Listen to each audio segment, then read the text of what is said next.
दोस्तों आदाब है। बीजेपी की गुजरात में जबरदस्त जो जीत हुई, लेकिन हिमाचल, बिहार और दिल्ली के लोकल बॉडीज़ के इलेक्शन थे जो कि एक बाकायदा विधायक के बराबर के ही माने जाते हैं, वहाँ पर ज़बरदस्त हार। इसके बाद जो छोटे छोटे उपचुनाव थे मध्य प्रदेश में, छत्तीसगढ़ में, जगह जगह जो थे वहाँ पर भी हार बीजेपी की। इससे बीजेपी के अंदरूनी जो हल्के हैं उनमें ज़बरदस्त तनाव का माहौल हो गया है, काफ़ी अंदरूनी तनाव बढ़ गया है और यहाँ तक कि शिकायतें भी होने लगी हैं जो गोदी मीडिया उसे दबाता है।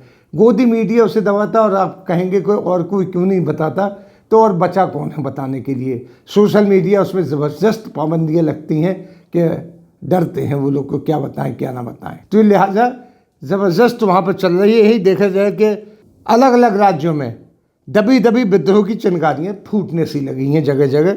बात करें बीजेपी सांसद महेश शर्मा की, जो है तो यूपी से चुनाव लड़ा है उन्होंने और वहाँ से एमपी भी हैं, सांसद भी हैं, लेकिन वो प्रभारी बना गए हैं त्रिपुरा के प्रभारी के बाद नाते उन्होंने तमाम लोगों से बातचीत की और उन्होंने कहा कि वहाँ अंदरूनी बगावत के जो है बात चिंगारियाँ फूटने लगी हैं और वो किसी की बात नहीं सुन रहे हैं, ऊपर तक की हाईकमांड तक की बात सुनने को तैयार नहीं है। ये उनका आकलन है जो कि तमाम अखबारों में आया है, लेकिन बड़े सटल तरीके से उसको दबा के किया गया। किसी ने लगाया तो किसी ने निकाल दिए, तमाम ज़्यादा अखबारों में इसको प्रोमिनेंस नहीं दी गया। वैसे भी आप जानते हैं कि बॉर्डर की त्रिपुरा वगैरह की जो खबरें हैं वो दबाई जाती हैं, वो उनकी आती भी नहीं है। इसी बीच एक खबर चली थी कि हिमाचल में जो चुनाव हुआ है उसमें आप जानते हैं कि 40 सीटें कांग्रेस की आई हैं और जो 25 सीटों पर बीजेपी जीती। बड़ा मार्जिन है, 50% का मार्जिन कहा जाएगा एक किस्म से। हम तो इसको 50% का कहेंगे, गोदी मीडिया तो कुछ इसको दिखाई नहीं रही कितना मार्जिन हुआ है। तो उसमें एक खबर हुई है कि कुछ कांग्रेस के नेता बीजेपी में मिलना चाहते हैं। कुछ समझ में नहीं आती ये बात क्यों उड़ाई गई है, क्योंकि अगर बहुत मार्जिनल मेजॉरिटी से जीते होते तो समझ में आता कि वो तोड़ के उसमें बीजेपी में जाना चाहते हैं। हालांकि हमारे मोदी जी जहाँ जाते हैं डबल इंजन की सरकार कहते हैं कि डबल इंजन की सरकार है। डबल इंजन का मतलब एक इंजन आगे लगा पीछे लगाए दूसरा इंजन, यानी बड़ा इंजन केंद्र का आगे है, उसके पीछे राज का लगा हुआ है। तो इसका मतलब राज कुछ नहीं कर रहा, केंद्र ही सब जगह खींच रहा है। डबल इंजन की सरकार क्यों है? इंडिपेंडेंट किसी को क्यों नहीं होने देते आप? डबल इंजन की सरकार क्यों बनाते हो हर जगह?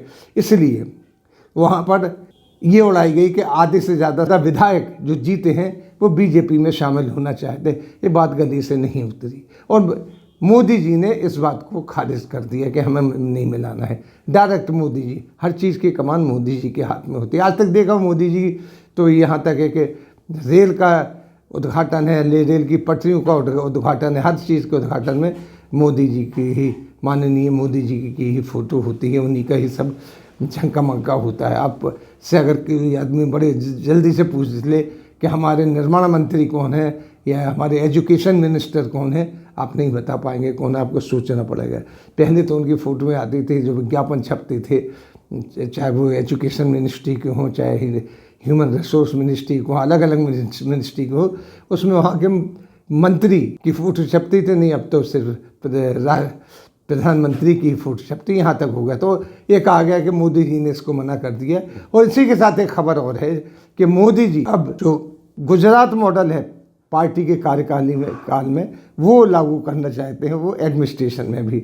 और वो अब पूरे देश से, पूरे भारत से अपने जो पन्ना प्रमुख से लेके ऊपर तक सबको बदलना चाहते हैं। अब ये समझ में नहीं आता अचानक इतना बदलने का क्यों डर हुआ, क्योंकि आगे चल के लोकसभा के चुनाव होने वाले हैं और कई विधानसभा के चुनाव भी अभी पेंडिंग में पड़े हुए हैं। इस बीच पार्टी के निचले स्तर से लेके ऊंचे तक तमाम जगह इस तरीके से चेंज करना समझ में नहीं आता। यहाँ पावर की बात तो है कि जो पार्टी के कर्ता धर्ता है, यानी पार्टी के प्रमुख हैं नड्डा, जेपी नड्डा साहब, उनके गृहनगर में 5 की 5 सीट हार गए वो लोग, लेकिन उनका चर्चा नहीं होता है।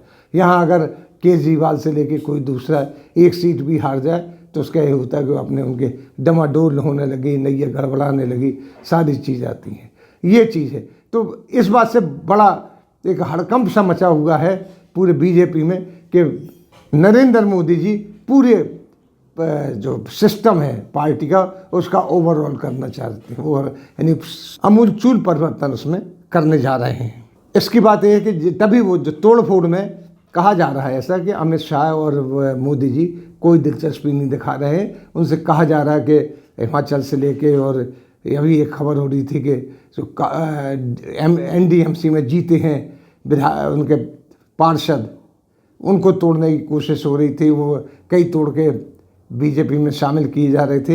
इन सब चीज़ों में कहा जा रहा है कि अमित शाह और मोदी जी जो है वो इंटरेस्ट नहीं ले रहे हैं यानी। और मोदी जी, ये बात तो अगर आप राजनीतिक गलियारों में जाएं दिल्ली के, ये बात है कि मोदी जी जो गुजरात के अलावा पूरे तमाम जगह की कार्यकारिणी है या बीजेपी के वर्कर्स हैं या जो वहाँ के अध्यक्ष हैं, उनके कार्यकुशलता से दुखी हैं, क्योंकि छोटे छोटे चुनाव में भी बिहार से लेके छत्तीसगढ़ से लेके तमाम जगह इनके जो बाई इलेक्शन हुए थे वहाँ पे हार रहे हैं।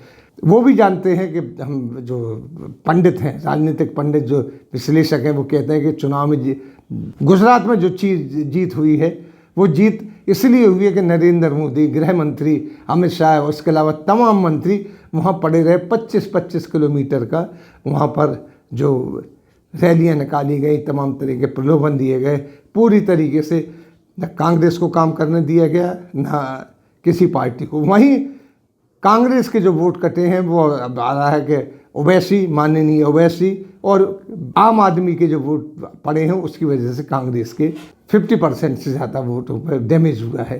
तभी कांग्रेस बहुत नीचे तक आ गई, वरना कुछ आगे बढ़ती, 50 के ऊपर तक जाने की उसकी उम्मीद थी। ये चीज़ है, इसको वो मान रहे हैं। और वहाँ पर मोदी जी जब ये कहते हैं कि हिमाचल में हम सिर्फ 1% वोट से हारे हैं, तो वहाँ यहाँ के गुजरात में जो वो 1% वोट से जीते हैं कहीं कहीं, तो उसकी चर्चा क्यों नहीं करते। इस तरीके से इसका काफ़ी बातें हैं। लेकिन सबसे बड़ी बात है कि कांग्रेस में अंदरूनी तौर पर काफ़ी जो है तेवर गर्म दिखाई दे रहे हैं, लोकल से लेके ऊपर के मंत्रियों तक में।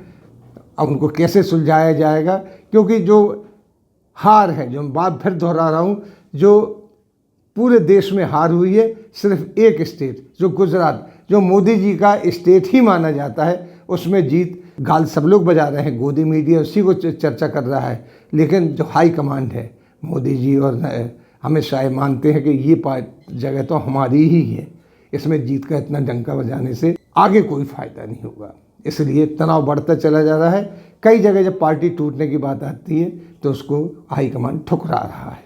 इसी के साथ हम आपसे लेते हैं विदा। अगले अंक में फिर हाजिर होंगे, तब तक के लिए दीजिए इजाज़त।